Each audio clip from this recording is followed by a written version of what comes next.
And it was the same at Canva. So most enterprises have been fairly large for a long time. They're fairly mature. They've been through that progression from the 90s through the 2000s, and ITIL and various waterfall turning into agile method, all that sort of enterprise type stuff. ITIL is my trigger word, man. Don't say that. I've triggered him. Oh, sorry. Yeah, change management, release management, that sort of stuff. You love it. There you go. He's like the Australian candidate.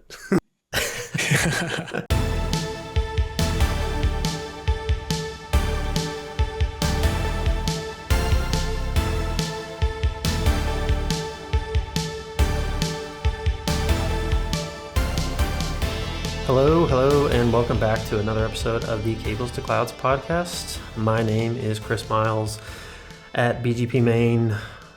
Do you have when you say your Blue Sky handle? Do you say the .com piece? Should I not? Say I don't usually. I just use the part because when they search for you, it's going to be at BGP Main. They're not going to type in the whole thing, right? Yeah, fair enough. All right, so at BGP Main on Blue Sky, and as you may have heard, my co-host rudely started talking before I introduced him, which he's not supposed to do, but we'll give him a pass today.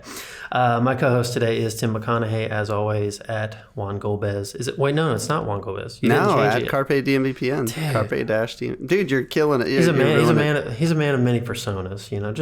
Just search for him. You'll find him out there. He's out there somewhere. Today we have a very fun episode. I'm very excited for this one. So we're going to kind of go back to we're going back to our roots on this one. We're going to go back to a bit of storytelling. We love hearing, engineers' stories and things like that. So I've come in contact with a great individual who's joining us today, Richard Olson, who is currently at Canva. And I think he has a very interesting background and very interesting story to tell about we're a niche podcast. We talk about cloud networking. It's about as niche as it gets. And I feel like Richard has had one of the most niche roles in that particular context. So I think it'd be good to kind of talk to someone that's dealing with it day in and day out. So welcome, Richard. Thanks for joining us. And glad to have you on the pod. Thanks for having me, Chris. And I have to say, you've called me niche in a very polite way. That's the first time. Very special, man. It's like nerd, but like more polite. Yeah, there you go. So let's just hop right in. So Richard, tell us a little bit about, kind of your background and how you got to the point that you are now with Canva. Yeah, sure thing. So as you mentioned, I work at Canva, and I should probably just introduce the company and the product for those that haven't heard of it. It's a SaaS application. It's a design application, and I guess Canva's goal is to empower the world to design and make it accessible to everybody. So it's a really cool, interesting story. I'd encourage readers to go look into it. It's been covered in various places. But another cool thing about the company is that the company's got a two-step plan. Step one: become the most valuable company in the world, or one of the most valuable companies. And step two, do some good with that. Do the most good that you can. And that's a really cool ethos, which I'm on board with. So yeah, that's good. Yeah, super happy to be where I am and to chat to you guys today. I guess from here, I've got a longish story. I've been doing this sort of thing, well, not cloud, but this sort of thing for 20-ish years. I actually started my career in IT, literally throwing rocks into trees. So which sounds really funny. That was literally my job. So I was in the military at the time, in the army, and there's no internet or mobile phones or any phones for that matter in the bush. So you've got to make do with what you've got. So I would take a field phone line. I would get some electrical tape that around a rock, find a tree that looked at about the right height, and throw the phone line through the tree and run phone lines in the bush, because that's a lot quicker than digging. Yeah, right. So that was my start. And from there, I guess, pivoted into networking. We did a little bit in my role in the military. We did what was called a basic router course. And I think I learned on a Cisco 2500 series. That's probably dating me a bit now. I think they were pretty old by the time I used them. I learned on that as well. So you learned on that as well? Yeah, they were great boxes. Yeah, they were. Really good. The octal cables for your out-of-band management. Yep. And so from there, I discharged from the military, and I managed to land a job I briefly transitioned through the public sector, but I I managed to land a job in a network operations center. So I was one of those shift guys in those rooms that you see in the movies, with the TVs wall to wall. And we had this fancy frosted glass as well. So we would bring customers into the room behind us and then unveil the knock to the customers, which was this cool bit of theater there. But that's crazy to know that so many knocks are the same, that they want to showcase it like that. Like I didn't know that everyone was like that, but my first knock that I worked in was the same way. They had something that we called the fishbowl, which was like that exact like private viewing area where you come in and you see the whole thing. And if we wanted to do something, if someone was kind of a class clown, so to say, we'd put them in the back so they weren't viewable from the fishbowl perspective. But yeah, that's so funny. Yeah, it's kind of weird being the center of where everyone can see, isn't it? And I'll be honest, we didn't look at the big screens at the front that much. I mean, they were too far in a lot of cases to actually see anything. But it was cool having big network maps. That's what it was. Do you remember Cacti and the weather map plugin? You build these cool maps, and it would show you like the throughput going between certain places with like hot cold colors. Yep. Very familiar with Cacti. I'm glad I don't use it anymore, but I do remember it. No, I don't think PHP is cool anymore, is it? I'm not sure. No, probably not. But yeah, from there, I guess I worked up through the ranks. I started off on shift. That was pretty tough doing night shifts, but moved more into, we'll say, like a level 3 support, and then progressed through design and a bit of architecture. Most of my customers back then were sort of customers that needed a higher degree of security. So lots of air-gapped management networks, lots of crypto. I was probably, I get the feeling I was one of the few people that use Get VPN or Group VPN, if you're familiar with that one. I really liked it. But DMVPN, which one, Sorry, Get was good, but you're right. I don't think it was widely accepted or deployed. Like if you had it, it was great, but it wasn't very like DMVPN. You're about to say was way more interesting, way more prevalent. Having that overlay network gave people your sense of security. Your internal IP addressing schema is hidden from the untrusted underlay network, whatever that was. So where Get VPN, it was you had native routing failover, which I think was one of the key advantages. You didn't have to wait for that IPsec renegotiation, but. So from there, I guess being air-gapped, that created a lot of challenges because I worked for a reasonably big, the MSP side of a reasonably big telco, and they had a lot of tools to help them scale. Like they were managing hundreds of thousands of devices. We're not talking, a couple of hundred here and there. And not having access to those tools on the air-gapped network presented a whole bunch of problems. And so from my perspective, I had to replicate these tools to some extent. And there was a particularly big customer that we had at that time. I think the 800 odd sites, a couple of thousand devices. And I had this enormous spreadsheet that was being managed by hand by the design team. Input validation was not a thing. This was Excel. So it was lots of rough data. And I had to turn that into literally thousands of devices of what we call pre-configuration, or the sort of bootstrap config, so that the tech in the field would get connectivity back to you to dump the actual end state config on. And so I actually started to learn how to code back then. I didn't have a coding background.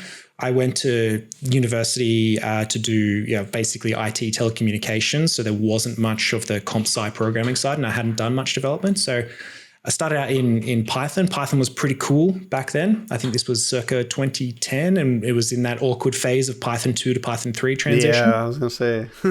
Still cool in some regards. I like it. Still real to me, damn it. I like Python still. Yeah, it's a great language. Like everything, pros and cons. I can work really fast in Python. Maybe it's not the best at everything. But, yeah, true. From there, I sort of started to learn how to code, and that sort of set me. I mentioned the time frame 2010. That set me on this journey of, I guess, getting into network automation. I actually say I got into network automation before it was cool, and I had this opportunity to do a little bit of working travel through Europe while my partner, now wife, had a brief secondment over in the UK, and I was going from cafe to cafe, smashing lots of coffee. But I had this opportunity where I had maybe a month of a clean slate just to work on a cool project. And this was around the time that Docker was starting to become cool. Ansible was starting to really gain some traction. And so I spent that month of this working out of cafes, just learning the various bits and bobs that eventually started to form the foundations of network engineering and the tools that we use. So that was a really great opportunity that I had there. This is before Docker, so to say, fumbled the bag, as they say. Yeah, it was still the most popular container Right. out there at the time. Yeah. Yeah, I'm definitely not an expert in how to commercialize and make your startup a monetary success, but it was ubiquitous, wasn't it? Everyone used it. I think it was just hard for them to make a dime out of it. To monetize it, ultimately. Yeah, I mean, we've seen parallels with things like Terraform, for example. Terraform Cloud was the money-making engine. I don't know how many people use Terraform Cloud, but certainly Terraform is everywhere. Right. Yep. How do you monetize that? But from there, that was kind of we'll call that the peak of my project design phase. I was definitely hands-on tools then, rolling out lots of pretty large-scale networks. And but then from there, I had a friend of mine who introduced me to a pre-sales manager at F5, and we hit it off. And next minute, I'm working through this pre-sales phase of my life. So I worked for a couple of US tech vendors there. Started with F5, followed by Juniper, and it was at this time that that network sort of automation arc really started to mature. SD-WAN was starting to become a real thing, and that was a large part of my role in that pre-sale space. But I wanted to keep refining my code skills, and around 2015, 2016, I had this opportunity to start working with the cloud, particularly Amazon. One of my customers wanted to run a number of proof of concepts in different clouds. So I had the opportunity to connect, I think it was 3 clouds at the time, definitely Amazon and Azure. And I had this taste, and I wanted to learn more. So I actually was super fortunate in around 2021, I think it was, to get offered a solutions architect role at AWS. And that was really cool. So I definitely stepped away from my comfort zone networking and moved into the world of cloud. And I was a generalist at this stage. And I think everybody on the call knows how many products Amazon have. So that was intimidating. And so you got a lot of fun is what you're saying. Yeah. And what would fair enough. Amazon had this expectation that I think they called it level 200. You'd be level 200 across all of those core products. And I'm, as you said so politely before, Chris, I'm kind of niche. I knew the networking like the back of my hand, but all the compute, the data, what's an S3 bucket, all those sort of things. I mean, not quite to that level. AI was just starting to become a thing now too. So that was part of the role. But and one of the really cool things that happened when I was at Amazon was reInvent 2021 to me felt like the year of networking. Like just a whole bunch of things started to happen. IPv6 was getting taken more seriously. The Cloud WAN was in preview, I think November, December-ish that year, became GA the following year. Private links started to gain a lot of maturity. Just a whole bunch of really interesting features started to drop around that time. I think VPC Lattice may have been dropped the following year as well. I think it was 2022. 2022, yeah. Was it? Yeah. I think that's right. Wrong, but yeah. To me, it felt like peak cloud networking at that time. I'm like, this is a thing, and this is still really, really interesting. Because I don't know, to me, just having some VPCs and P-links is not that exciting. That's just Fisher Price, like very, very basic networking. I think that probably was, I don't know if that time will come back, but I mean, Tim and I just got back from reInvent a few months ago, and there was not much networking content, I'll tell you that. Yeah, they're back to developer and AI, and it was AI everything, right? But there was definitely more developer focus. Well, AI is so hot right now. Yeah, they've definitely, the pendulum swung back the other way for sure. Yeah, definitely. But it was around this time where I was kind of thinking to myself, like, I love being a generalist. This exposure, broad exposure to like literally everything in the cloud has been really, really beneficial for broadening my skill set. But I don't want to lose touch with my roots. I think I've got a really valuable, deep set of skills, and now I can combine that with this new environment, this new world called the cloud. And I was starting to think about this, and I really enjoyed working at AWS. But then one day in my email box, I got 2 notifications, and 2 different companies simultaneously, I think within a day, were advertising for a cloud networking engineer. And I'm like, cloud networking, that sounds like what I want to do. Like I was thinking about becoming a network specialist, go down that path at AWS, but I'm like, this is an opportunity to jump back into the project deep end, start delivering cool things, have that satisfaction of building something, as well as doing what I think I really want to do, cloud networking. And I was fortunate enough to get an initial conversation with recruiters for each of those companies. And during that interview, I asked a very specific question. Both of these companies were very developer centric. And are you looking for a developer who can do a little bit of networking, or are you looking for someone who's done a lot of networking who can do some development work? And in the case of Canva, who was one of these two companies, they were looking for the latter. They wanted someone who can do networking with some development. And yeah, the rest is history. So been at Canva now for about 2.5 years, maybe a little bit over. And I started out, so Canva, maybe we'll talk about this soon, but Canva didn't actually have a cloud networking team. And the day I started with another coworker of mine, the cloud networking team was formed. We joined someone who was kind of looking after networking at the time, and we became a team of 3, the cloud networking team. And I've spent some time as the coach of that team, which is our term for management. And now I'm in a technical leadership sort of individual contributor position. And I'm in that same space. And I'm predominantly looking at things like networking and just as important, the intersection of networking with applications and compute and that sort of thing. So right, that's my story. Yeah, I think that's the thing is like, well, I found that was so interesting. I mean, when we first met Richard, I was kind of surprised at how kind of, I guess I will say mature the cloud networking team was at Canva, because I mean, we're like you said, you've been on the cloud networking team for 2.5 years now. I feel like most companies that I talk to are just now starting to kind of spitball on whether or not they form a cloud networking team, right? It's becoming a thing, which is good, good for all of us, good for hopefully this podcast, but we'll see. But we need to break out of being niche. Yeah, there you go. Yeah, right. Mainstream. We need to be run rate pretty soon. But yeah, that's super interesting story. Essentially, like especially because you started the first position you had was at enterprise. Yeah, that's right. A telco MSP, so looking after various enterprises. Yeah, right.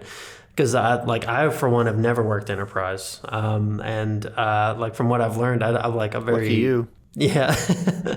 But like that's the thing is I feel like I've heard 10 times more horror stories about working in enterprise than somewhere else. But maybe this kind of speaks to what you were talking about before with, kind of the company that Canva is and kind of the ethos that you're working in, which sounds pretty cool. But one of the things that I thought was really cool is Canva is kind of operating, by the industry term as a tech unicorn, right? And they're kind of this born in the cloud company. And I don't think you guys have ever had a physical data center across the globe necessarily. It's all been 100% cloud developed and cloud deployed, right? So, I mean, from that perspective, what kind of problems do you think like born in the cloud companies typically have to deal with compared to, traditional ones? Like, do we all end up kind of suffering the same and bleeding the same blood, or is that trajectory a little different?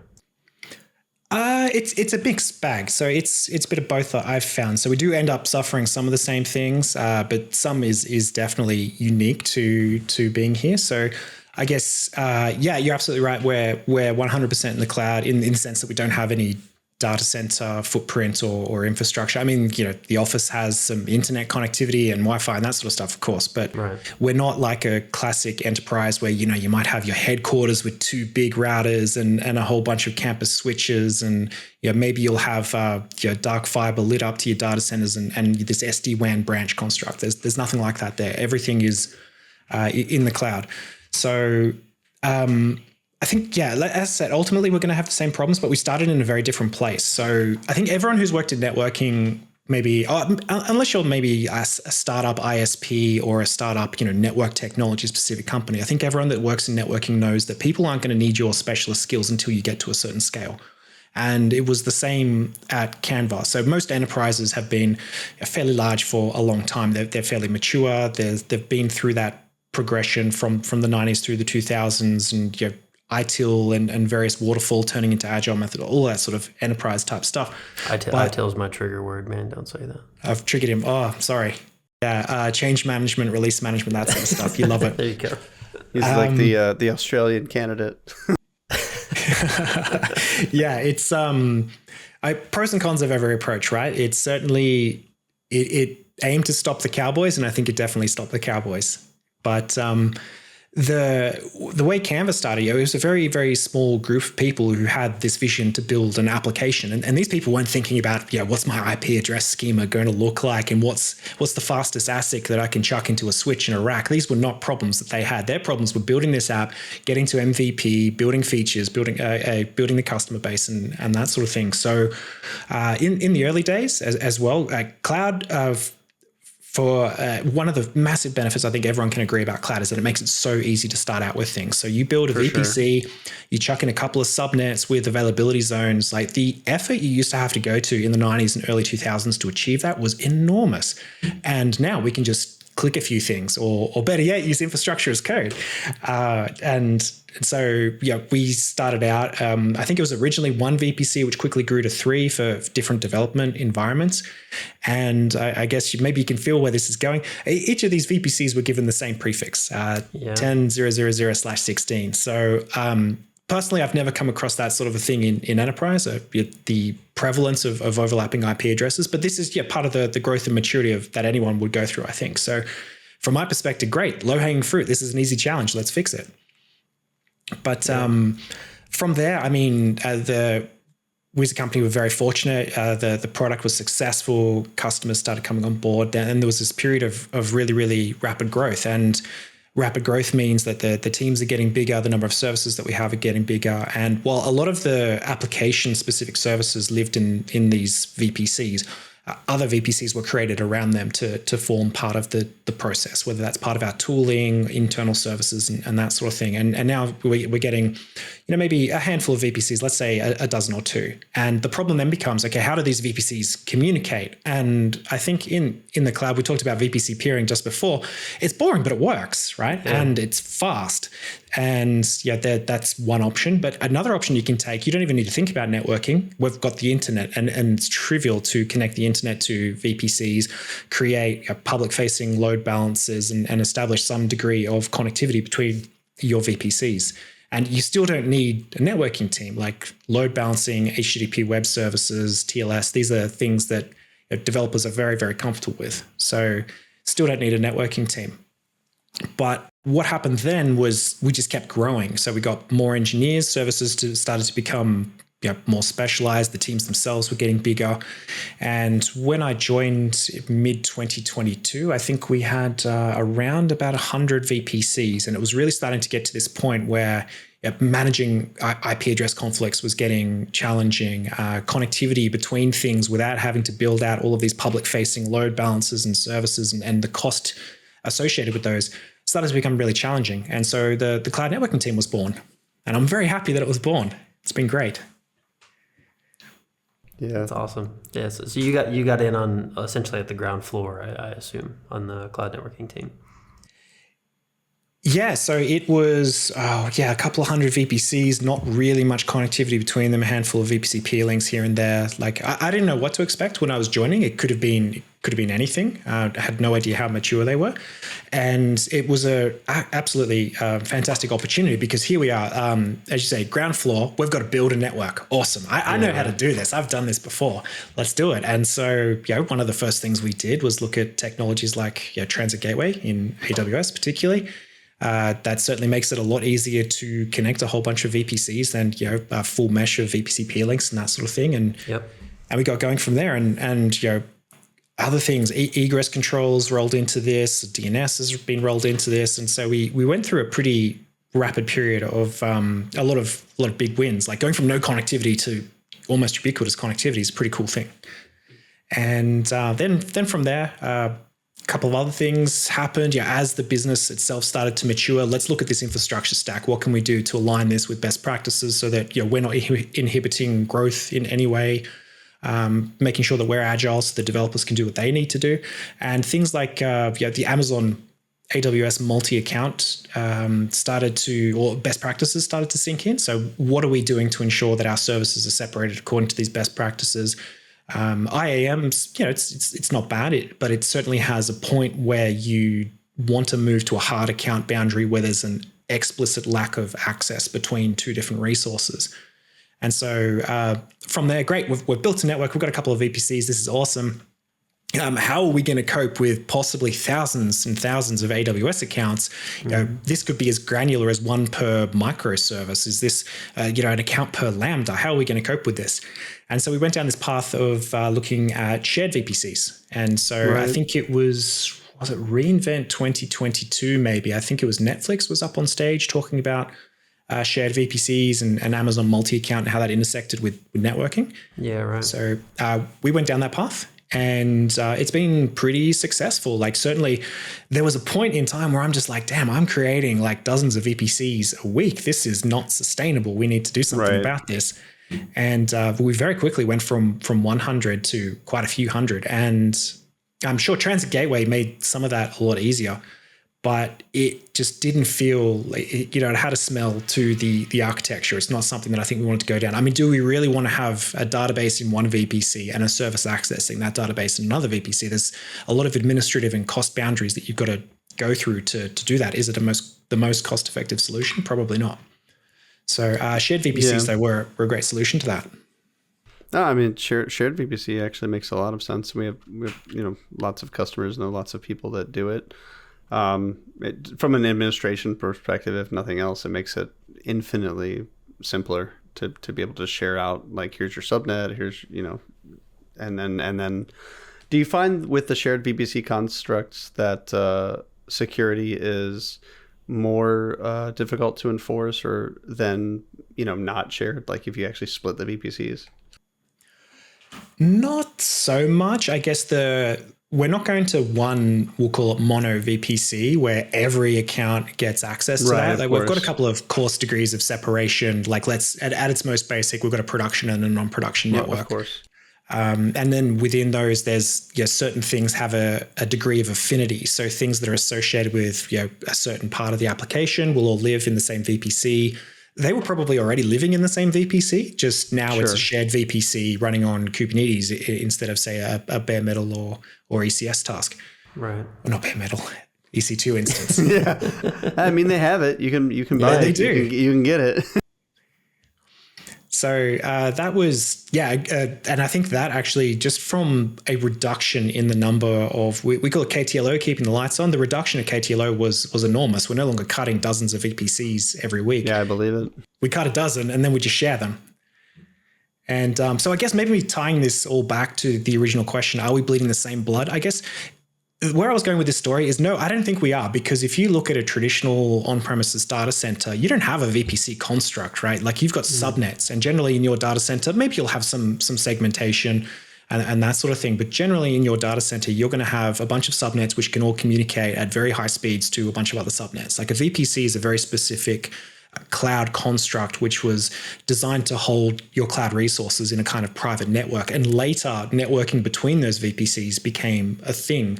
So we're kind of, they started at opposite ends, and the VPCs and the cloud networking constructs are slowly making their way more towards that more ubiquitous connectivity. But I don't think that was a problem that a lot of people on-prem had. Like, how can I get from A to B? Well, you already can. You're plugged into the network, right? Right.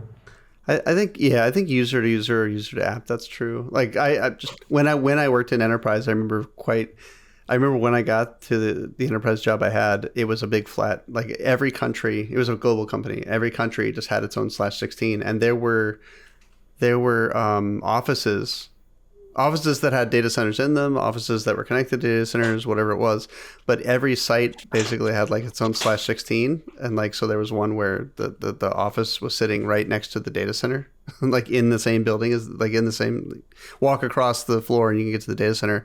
All one flat network. So you got all these people that can just like attach to servers and stuff. And so like one of the things I did when I went in there was to go in there and break all that up and segment it and install firewalls and create that segmentation. It's very much the same thing. So I don't think we're bleeding the same blood, but I do think, depending on the maturity of the networks we're talking about, there's definitely some similarity between breaking, when at some point you just got to break it up, get your segmentation in there, enforce your security boundaries. But this doesn't mean you didn't have firewalls and that sort of thing and segments. It was just you're starting from a world which has like literally hundreds of segments, and you've got to kind of coalesce them. Whereas on-prem networking is typically the opposite of that. You don't start with 100 segments that you That's need true. to, do VRF leaking, Yeah, and right. you probably got one segment and maybe a firewall. If you're getting really big, you'll have a couple of segments. Yeah. Yeah. I don't know. It's been a while since I've done enterprise networking. VRF. So how many does one have these days? It used to be less than 10 was pretty more than common. you think, I've seen honestly. it all. I've seen it all. I've seen some people with 3 to 4, and I've seen some people with like 600. And I'm like, you're doing this wrong. That is impressive. Yeah. There's people who thought they were studying for the CCIE, and so they built their production network in that fashion. Yep. 100%. Ouch. Resume-driven development. Exactly. But yeah, so that's a nice segue. So, on the show, we talk a lot about, I mean, if you're involved in cloud on a daily basis whatsoever, there's a very strong focus on migration, right? There's all this talk about whether or not we're in early innings of the cloud, or, to use baseball terms, maybe we're at the 7th inning, we should be at the 7th inning stretch by now, but we're not even close, apparently. Sorry, you lost me at baseball. I'm sorry. Yeah, sorry. He's an American, so you gotta forgive him. I don't know there. the equivalent NRL or potentially cricket term to use there, but we'll stick with baseball for now. But there's a strong focus on migration and moving from on-prem to the cloud, right? And we still hear about that on a very regular basis. But you guys didn't have to go through that particular problem, right? You're still dealing with migrations, but I'm assuming they're more internally about migrating from service to service or from construct to construct type thing.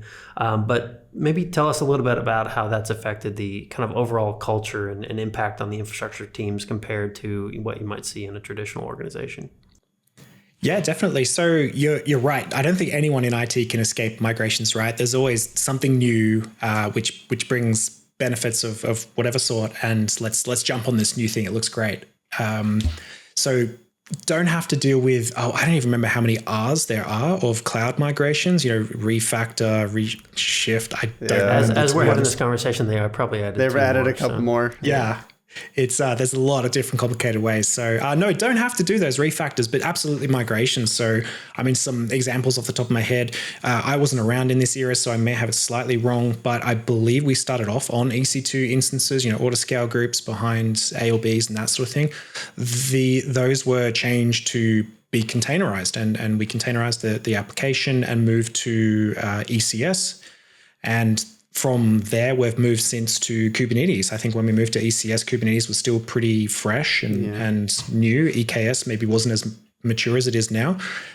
So we went along this journey, and that's definitely still a thing. Luckily, they're both containerized. So from that perspective, there wasn't any refactoring required. But certainly it changed to a whole bunch of things like tooling and the ecosystem troubleshooting and all that sort of stuff. But I mean, maybe this isn't so different from other places, other companies whose primary business is making software. But for me, this is the first, we'll call it software engineering company that I've worked for. And the focus and the structure, a lot of the companies, we'll call it, what was the term that you used before? How does it affect the infrastructure teams? Like everything is organized according to, I guess, platform teams. And this is the more modern take on the evolution of DevOps. And there's so much material out there on differences and different opinions on those that I'm not going to wade into that. But I guess I started off my journey at Canva in the cloud networking team. And maybe this is just me, maybe this is networking people, but the network has always been a platform. If you want to communicate from A to B, you need to use the network. One doesn't simply have connectivity. So I guess maybe my mental model of a platform team was always networking, but certainly other teams around me were never based on platform teams. And so I work in a what we call the runtime platform subgroup. And runtime wasn't a term that I was familiar with until I joined Canva. And it basically means it's where the code is running. So you think about the mentality of a software engineering business, there's a whole bunch of different phases and places that code is written, is built, compiled. Runtime is where it's actually running. And so there's traditional enterprise silos of you've got this massive team of systems administrators in a silo who don't talk to the networking team, who don't talk to the firewall team. All of those constructs are broken down, and we're all in these platform teams who offer our services to others. And there's a real self-service drive here. We want people to be able to consume the network without me, getting the email and the ITIL ticket to update a VLAN description and that sort of stuff. That's out the window. So, this particular platform team, the runtime platform, is within the cloud group. So I think that's probably, we're starting to get similar-ish structure to a lot of places. You have a cloud team. Some places call them COEs, which maybe there's more of an architecture flair to that. But certainly we're all doers, we're all engineers. And that's probably a good segue to say one interesting part about working here is that unlike a lot of enterprises, I'm one of just 2 networking people or people with a networking background in the business. I would say that 90% of the engineers plus have more of a development background. And so that's a real unique culture shift and perhaps explains a lot of the thinking around that software engineering practice and methodology. So all of the things that we talk about in terms of network engineering, we've got to put our configs in Git. Well, that's a given, right? We've got to use CI pipelines. Like, which one? I've got dozens, like, that do different things and work in different ways. So a lot of those challenges that I think a lot of other businesses may have, or enterprises moving to that methodology, they're kind of already solved because of where we came from. And that's been really interesting. Right. Yeah, I guess that's the thing, is like software has been doing this much longer than we have, right? So it's like we're still on the back foot adopting this, even from, we're even still debating on what tooling to use, whereas they've had stuff in place for many years now. So yeah, definitely very interesting. One small anecdote to that, maybe spicy, but just because it's different and the way that software people do it doesn't mean it's just necessarily better. Like one interesting introspect from being on the other side of the fence, like, take your mind back to you're configuring a firewall. You need to add a new URL to a URL list, right? Like, let's assume that all of the administration, the ITIL change management that triggers Chris so much is sorted out. You jump on your firewall, you add a URL to whatever construct in your firewall, click save or commit, whatever it is, and walk away. The whole thing might take 30 seconds. Fantastic. Now you put this into a CI pipeline, and that pipeline's not necessarily optimized for firewall rule change deployments. It could take 20, 30 minutes to go through all the various CI steps. Maybe you're building a test firewall in this hermetic environment so that nothing affects it. And just for the purpose of adding this one firewall rule, right? I'm not saying that the approach is necessarily bad. The CI is a fantastic tool and has a lot of uses, but done wrong, there's always going to be something you can cut yourself on. Yeah, like, should we spend a huge amount of time automating something that we're going to do 3 times ever, for example? Yeah. Oh, yeah, exactly. And the closer you get to the physical world, the more that becomes apparent, right? Like, going down the infrastructure as code path, is it worth me writing some Terraform to create a dedicated direct connect on Amazon when it's going to take, an LOA, 4 days of people doing cross connects and that sort of stuff? Like, where's the value? Like, what are we actually gaining from this? So I'm not saying I didn't. I absolutely do have this in infrastructure as code, for example, but just to point out the example with the differences of approach. Yeah, that makes sense. So it's good to know you're still dealing with those legacy things like LOA, CFA, like we all do, right? Not very much. So in terms of bleeding the same blood, I have had to deal with LOAs and cross connects in a very, very limited basis, predominantly high-speed cloud interconnect. But that's not my day-to-day. How often do you need to do that? Not very. But maybe on that subject, actually, I did touch it on it. Infrastructure as code, like, back to the networking automation is still trying to catch up. When I came here, literally everything was in infrastructure as code. Don't get me wrong. When you're tinkering with something, you may need to do some click ops here and there, build some resources, try to remember to tear them down and that sort of thing. So you get familiar with how the product works and the constructs. But once the rubber hits the road, like, everything is in infrastructure as code. And that's wildly different to where I've come from in a lot of places as well, where, I've seen spreadsheets that generate router code. I've seen, all the way through to perhaps a more mature Ansible playbook and some Ginger scripts doing bits and pieces here and there. But to have everything, absolutely everything in infrastructure as code was quite an eye-opener. Yeah, definitely super interesting. So let's actually use that as a point to pivot here and talk a little bit about Kubernetes. So I know you've mentioned Kubernetes up to this point already, and from talking to you, Richard, I know that you're maintaining one of the most sizable deployments that I've ever heard about running in the cloud. So let's kind of open that up a little bit. Kind of given your strong networking background, what is so to say, the good, the bad, and the ugly about maintaining a Kubernetes environment of that size? Oh, the good, the bad, and the ugly. I'll probably start with, I'm going to start with the ugly. Just in my case, in my experience, and other people, your mileage may vary, Kubernetes eats IP addresses for breakfast from a networking perspective. And what do I mean by that? So like super whirlwind tour of Kubernetes networking. Kubernetes has a concept called a CNI, which is used to implement Kubernetes networking. The CNI is responsible for handing out IP addresses, making sure that the pods in a Kubernetes cluster can communicate to each other, without NAT and that sort of thing. And there's a whole bunch of CNIs out there. But when you look at products like EKS or GKE in Google Cloud, they both come with a CNI which has some opinions, and their CNIs both opt to use what I'll call VPC native addressing. So we're not talking overlay networks, which one might find on-prem. There's no VXLAN, Geneve, WireGuard, whatever overlay technology that your particular CNI wants to use. These are actually getting assigned IP addresses which are native in the VPC substrate, if you will. So straight away, we've gone away from the ability to isolate these. You're in a VPC, those VPCs are on the network. All of these IP addresses need to be unique. We can't just slap 100.64/16 on them or whatever. Now, in the case of Amazon, I'll focus on Amazon.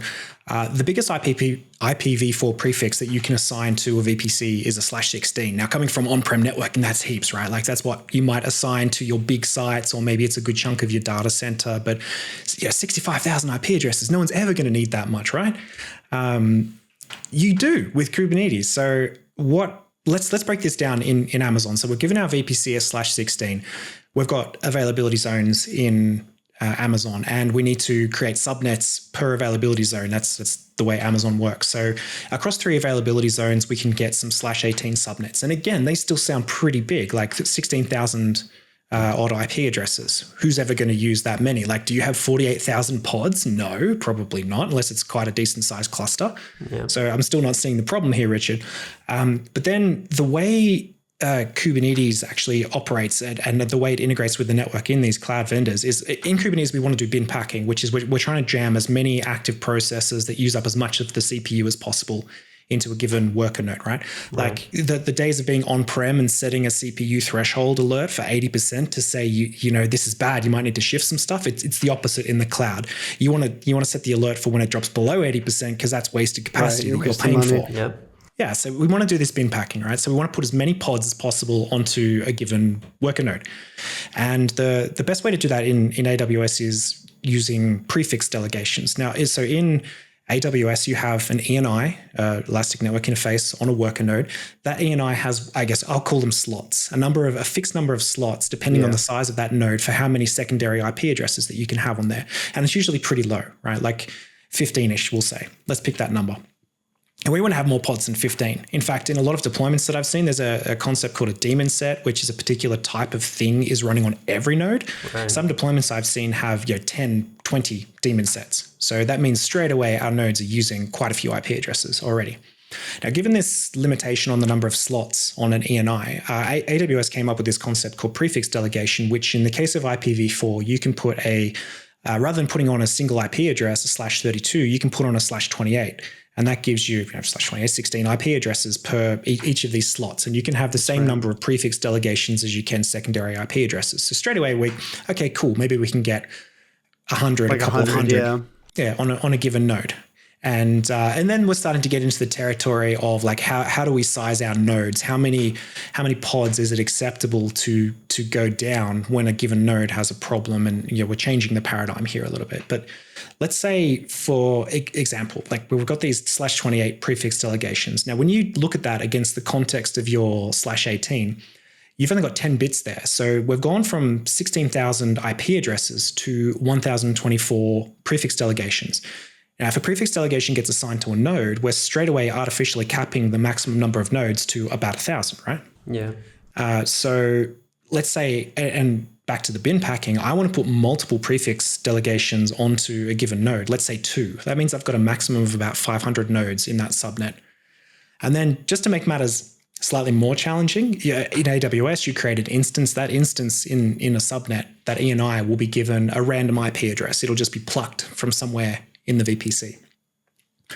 Now, when you start thinking about, I want to have all of these contiguous /28s to take the most advantage of the IP space that I've given a subnet, and you start spraying random IP addresses around the place, that makes it really challenging to find a /28, right? Like we've got to map to these binary boundaries. One node in the wrong place kills 16 IP addresses. So AWS have this other product called a CIDR reservation. And so what you can do is you can put aside a chunk of space, and I believe in our case, it's about 3/4 of the subnet. We put that aside for prefix delegation, and the nodes get created in the upper quarter of that given subnet. And that gives us a bit of breathing room. The prefix delegations aren't being trodden on by the nodes, and it gives us a bit of capacity in there. But I guess just to serve the point, we've gone from 16,000 pods, you're never going to have that in this subnet, to, okay, we've got 500 nodes. That's perfectly realistic to have here. And if you need more of those prefix delegations per node, you're going to need a bigger subnet. And we've got VPCs which have like multiple /16s slapped onto them. And so when you think about that in terms of the 10/8 range, there's only 256 /16s that you have in that range. And I mentioned 100.64 before. That's definitely on our horizon. But better yet, let's go to IPv6. Hey, so for the first time in my 20 years, there's a compelling use case for IPv6. And so that's really cool now, because I think it was the most recent reInvent. I don't think there were reInvent announcements, but certainly quite a lot of AWS services are starting to get more and more IPv6 private link capabilities and that sort of stuff. So I think the time for IPv6 is nigh, dare I say it. So that being the case then, Richard, how does that impact, and I imagine the answer is quite a lot, how does that impact your Kubernetes integration with the rest of the wider network? Because everybody knows, okay, we've got Kubernetes, and Kubernetes can talk to Kubernetes, and we've got our nodes or pods, like service mesh, everything's encased within Kubernetes. But what about once we have to talk to something legacy, something outside, essentially, the pod? Like, are we doing 6-4 NAT? Like, what happens there? That's definitely something that I'm actively thinking about. Like, how do we get, like, let's say I make my IP address space problems go away. We roll out IPv6. We have IPv6 only pods. Fantastic. I believe with the VPC CNI that comes with AWS, they get 169.254 addresses. So they can still do NAT 44 to get to IPv4 resources. That might save a bit of trouble. Need to think about exactly what that's going to look like. But to your point, though, Kubernetes it's kind of it's a black box. So previously, where we had, let's pick on Terraform. We had Terraform, and Terraform was our infrastructure of code tool, and it would go to the cloud and it would create an instance or an ECS task, whatever it is, and you would be able to, within a single Terraform ecosystem, reach out, create a security group for that ECS task or EC2 instance. Do the same for an RDS database. And you would be able to say in that RDS database, hey, this security group that represents my EC2 instance, please allow that inbound on MySQL. Because that's all part of the single ecosystem, it actually becomes quite easy and trivial to have a reasonable amount of security, for example, in this case. And it's done in one place. Now, into Kubernetes, to your point, Kubernetes does a lot of this for us. It creates these pods. It creates it depending on what controllers that you run in your cluster. It might create your load balancers. And I mean, we say legacy. Let's assume that you're still running on RDS databases, which for good reasons. Your pods now need to access your database. The challenge is now, how do you identify that pod to your database where previously we were able to reference these security groups? You got to open it up too much, right? That pod is now represented by a security group on the node. And that means every pod on that node, depending on what you do with security groups, could theoretically have access to that RDS database. You can't just, and there's some things that work around this. AWS has I'm not sure the exact name, AWS Security Group Controller, which is kind of similar to ECS, if I recall, where it has the concept of a branch ENI, which you can assign a security group to if you use this controller. But if you don't use this controller, maybe you're rolling your own CNI, whatever it is. Yeah, or Cilium or Calico or Flannel or one of those. Like Calico, maybe a Cilium, certainly those. And this is where it's really interesting watching Kubernetes and that ecosystem develop more in the network space. We've got things like network policies now, which can to some extent dictate what you can and can't talk to. And I'm seeing a massive resurgence in the use of things like FQDN rules. Now, to me, maybe people will disagree with this, but to me, an FQDN rule was kind of the transition between the traditional firewall, which was your 5-tuple rule, layer to 1 a to very 4. static internet. To me, an FQDN rule was the transition from that to a proper next-gen firewall, SNI or HTTP layer 7 inspection in a more dynamic world. But we're seeing a resurgence of that because it's reasonably easy to create. I love that we've had to pretty much refer to RDS as legacy at this point, which is a service that's. I don't think. I actually was thinking. I forgot for a second that you guys were 100% in the cloud, but really, I just meant outside because like Service Mesh has this challenge as well, right? Service Mesh is extremely good at building app layer security and connectivity between the pods with the sidecars, but what if you have to go egress? What if you have to go to another something that's outside of the service mesh, right? It's still kind of clunky.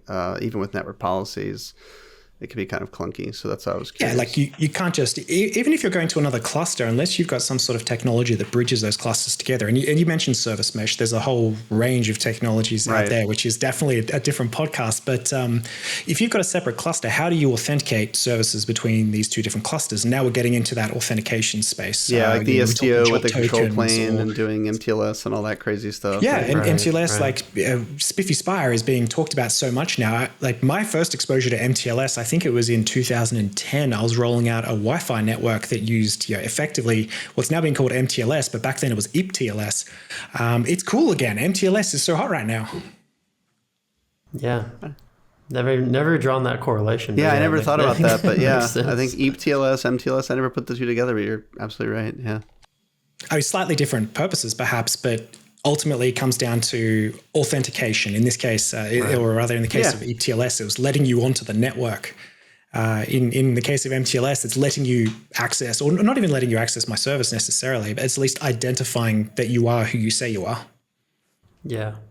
I guess one last question, because you mentioned kind of this concept of moving to everything being FQDN based. I mean, like I think about like when I worked on the service provider side. Like I said, I've never worked enterprise, but it's odd, like when you're on the networking team, how much you reference stuff by IP address, right? Mm-hmm. If I'm just like, there's native things that tick in your mind whenever you see like, oh, this 10 dot whatever. I know where that is. I know what that is. I probably even know what server it is, what's running on that service, etc. But like for you, where you're in this environment where IPs are pretty much meaningless, like that does that kind of mess with your frame of reference to like what services you're talking about, what you're supporting, what infrastructure is? Like has that been a challenge, or has it been actually better in the long run? Oh, that's a good question, actually. I haven't really thought about that, but to maybe extend upon that as well. Previously, networking was a world of, to use the cloud analogy, pets instead of cattle. You wouldn't give things silly names necessarily, but you had a very strong naming convention. You would be able to identify from a device name what location that device is in, maybe what model and vendor it is, the function of that particular device. You would start to remember things. Like I still remember some of my customers' IP addressing plans. 10.32 is this big site in Sydney, for example. That's all gone. And where I was going with this is enter the cloud. Everything is given at least in the case of Amazon, everything is given a unique identifier that I cannot remember. I think I remember the ID of one VPC, and it's a very old VPC, so it has the short identifier. Right. How do you remember these resources? And I guess that's where I honestly do not know what the solution for that is, but maybe one thing to consider is storing that information in some sort of inventory, which is used by engineers and has a degree of enrichment around it. Yeah, it could be a netbox, an audit bot. It could be, AWS IPAM is a tool these days. Not quite the same league, but it certainly does IP address planning, which I think is automating that is absolutely essential in 2025. What scares me about the whole DNS thing, and don't get me wrong, I'm not saying there's any other way to do it, especially when we're talking about ephemeral resources like Kubernetes, is that, it's like, how many times have we seen the meme, like, it couldn't be DNS. It's not DNS. It was DNS, right? And remember when a few years ago when US East 1 went down and like everything broke all across the world for Amazon, because that's where a lot of the DNS stuff was hosted and stuff. Like, it's such a I don't know, such a linchpin thing. Yeah. The blast radius these days is very different to, I think, what it used to be. Everyone used to, have their own data center or at least be in a colo, and your blast radius would probably just be you. But these days, as you say, I remember it was an S3 outage, maybe circa 2016.